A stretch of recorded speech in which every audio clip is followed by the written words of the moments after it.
Okay, good Sunday morning. Hope everybody's having a good weekend. Hope you had a good Sabbath. And happy first day of the week. So we ended up with the blessing of health and healing in the morning weekday service of the Amidah. We are on page 129 of the Art Scroll Sephardic Setter, the Schottenstein edition. And we're going to continue on with the year of prosperity.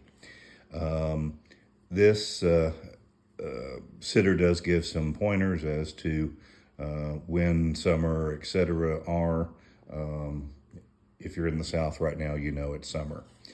Bless us, Hashem, our God, and all our handiwork. Bless our year with dews of favor, blessing, and generosity. May its end be one of life, satiety, and peace, like the best years for blessing. For you are good and beneficent God, who blesses the years. Blessed are you, Hashem, who blesses the years. In winter, it's a little bit longer blessing.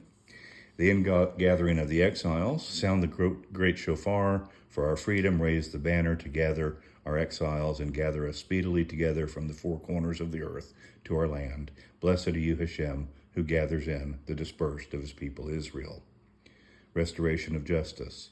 Restore our judges as in early times and our counselors as at first. Remove from us travail, sorrow, and groan, and speedily reign over us. You, Hashem, alone, with kindness and compassion, righteousness and judgment. Blessed are you, Hashem, the King who loves righteousness and judgment. And there's a section for Rosh Hashanah to Yom Kippur. Instead, we use the King of Judgment. Against heretics. For heretics and slanderers, and some say slanderers and heretics, and informers, let there be no hope. And may all the wanton sinners perish in an instant. And may all your enemies and those who hate you be cut down speedily. May you speedily uproot and smash the evil kingdom, destroy them and humble them speedily in our days. Blessed are you, Hashem, who breaks enemies and humbles wanton sinners and or heretics. So let me explain this blessing a little bit. This was an added blessing during, I believe, the 1st century of the Common Era. And it was added because of people who were believing something other than basic Judaism believed, in that heretics here is not somebody who believed that somebody is a Messiah. That's completely fine. We might look at you askew, wait for the proof, etc., but it's not heresy or even sinful to believe that somebody is the Messiah. There are people who believe that the Rebbe was the Messiah when he was alive, and some that still do to this day. That is not completely outside the pale even after they're gone, but it's still a little iffy there. But while they're alive, anybody could be Messiah. So it's not a sin, not punishable by death, et cetera, to have people believe, or to believe yourself, that somebody is the Messiah. What this is against is people believing that this so-called Messiah was God. Heaven forbid. So it was added to root out these idolaters in that sense. And it probably was not initially an issue in that most authors, experts do not believe that most people thought he was God early on, but that this happened several decades, if not centuries later. Anyway, this was to root them out because they basically could not say this. And so when they were called up to lead the prayer, then when they got to this particular paragraph, they were unable to continue and therefore were exposed, etc. So once again, this blessing has absolutely nothing to do with believing somebody is the Messiah. You can believe that all you want. You can believe it about yourself. And in fact, there's probably some qualities. There's a book called There Is No Messiah and You're It. I've done a little talk about that earlier as well.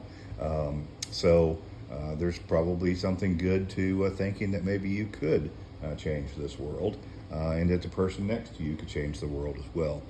But in this case, this is to deal with people who are bringing basically what Judaism would say is idolatry into the synagogue. Now, is Christianity idolatry? I don't believe it is. Not everybody agrees with me. Please don't get me a strike for this or anything like that, because I'm trying to be very upfront and nice about this.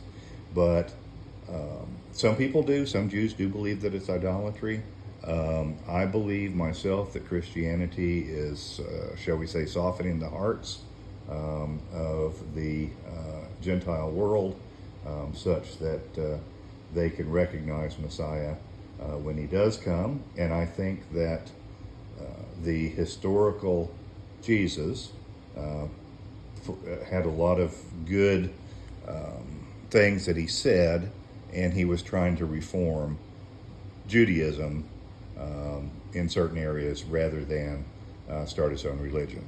All right, that's all I'm going to say about that. This is not a Christianity lecture, but I really had to go into that about the heretics. All right, moving on. The righteous.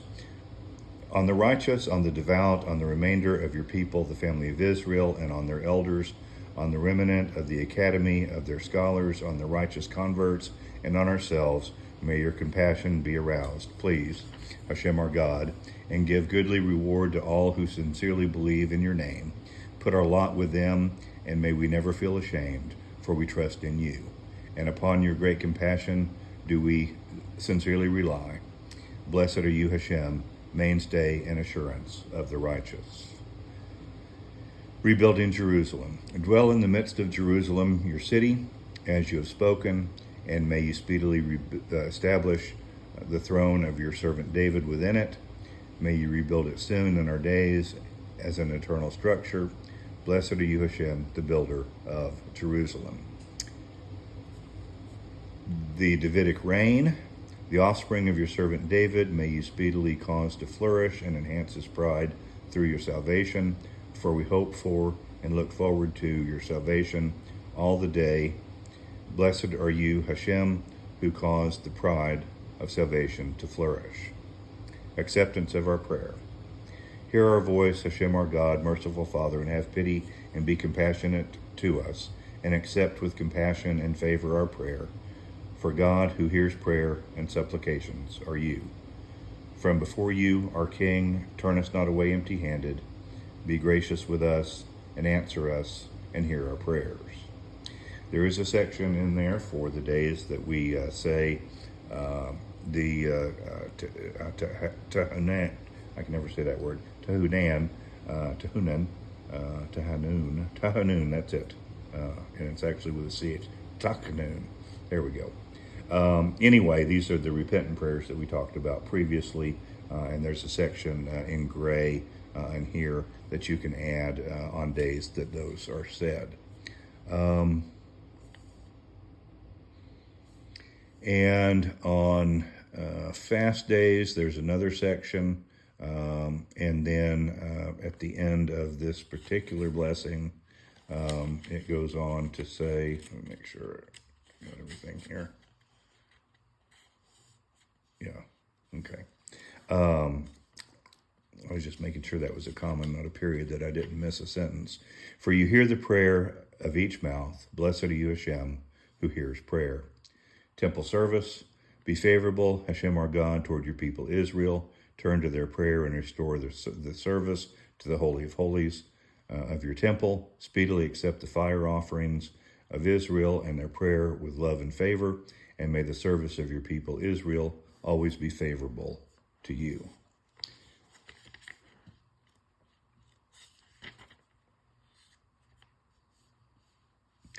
And you, with your great mercy, desire us and be favorable to us. May our eyes behold your return to Zion in compassion. Blessed are you, Hashem, who restores his presence to Zion. Sorry, I paused there for a moment because I knew there was a blessing coming, but I had not turned the page. So we will start back with the Thanksgiving.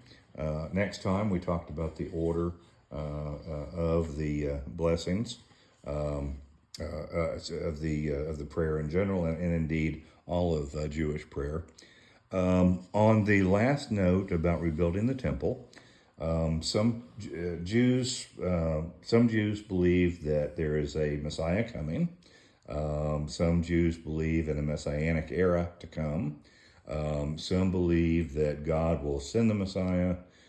Some believe that God will institute the messianic age. And some believe that it's up to man to repair the world enough such that Messiah will want to come. Some Jews don't believe in either, believe this more to be a hope that people had, because the Bible does say without hope the people perish. I myself believe in a messianic age that man will work towards and build, and at that point in time, eventually, we won't have war anymore. The lamb will lie down with the lion, etc. Whether or not there will be meat sacrifices in the third temple is another conundrum. We're not sure. I believe it's in Ezekiel. Ezekiel even says that the Messiah, or as he's called in that, the Prince, will bring a sin offering for himself. Now, there are offerings that do not require bloodshed, and since the lamb will lie down with the lion, it looks to be a time of peace and lack of bloodshed. We'll likely all become vegetarians again at that point in time. And so more than likely, from most people's understanding, it will be the incense, vegetables, oil, etc., that will be brought on the altar in the third temple. I think that makes it easier to hope for. I don't think most Reformed Jews, for example, believe in any of the end time stuff anymore. But I think every group, I think Orthodox believes that literally a person, Davidic, of the Davidic lineage. I'd say conservative is somewhere in between, and Reform has kind of gotten rid of the rebuilding of the temple and the sacrifices idea completely from their prayer books. I think if it is going to be vegetable and nonviolent, I think most of us would be more apt to wait for the rebuilding of the temple under that circumstance. So, all right, we'll pick back up on hopefully Wednesday. I hope you have a good week, and thanks for joining me. If I've said anything controversial or anything you don't agree with or anything that makes you mad, please just let me know, and I will be glad to address it. There are numerous opinions in Judaism about pretty much everything. So if I've said one that maybe rubs you wrong, it was not my intent to offend. And I would just ask that you show me some grace in that department and forgive me for being human. All right. Have a good one. Shalom.